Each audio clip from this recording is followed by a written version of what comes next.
ખેડૂત ખેતરમાં જાય પછી બીજ નાખતો હોય અને જ્યાં ઉલટા સીધા બીજ એ બીજ જમીનમાં નાખે ને ઉલટું પડે કે સીધું એમાંથી છોડ ઉગે.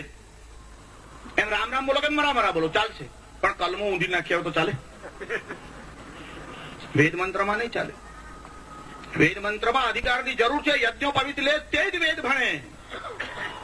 ગમે તે માણસ વેદ ભણવા લાગે તો કેવી રીતે ચાલશે? જેને વેદોમાં અને સ્મૃતિઓમાં લખ્યું એમને કઈક નિયમ લખી રાખ્યા છે.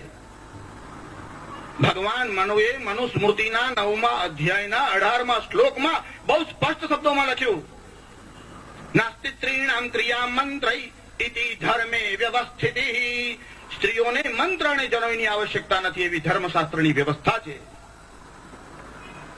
તમે સાંભળ્યું કોઈ દાડું સીતાએ જનોઈ લીધી એવું? 24,000 શ્લોક છે વાલ્મીકી રામાયણમાં. એક સુધી નાખું જેમાં લખ્યું સીતાને જનોઈ આપી. મહાભારતમાં 96,244 શ્લોક છે. અખિલ હરિવંશના સાથે 12,000 શ્લોકો સાથે એક જગ્યાએ દ્રૌપદીને જનોઈ આપી એવું શોધી નાખો, દમયંતીને આપી એવું શોધી નાખો, અનસુયાને આપી એવું શોધી નાખો. ને હવે સ્ત્રીઓને જનોઈ આપવા લાગ્યા એટલે તમે ઉદ્ધાર કરવા લાગ્યા કે બગાડો કરવા લાગ્યા?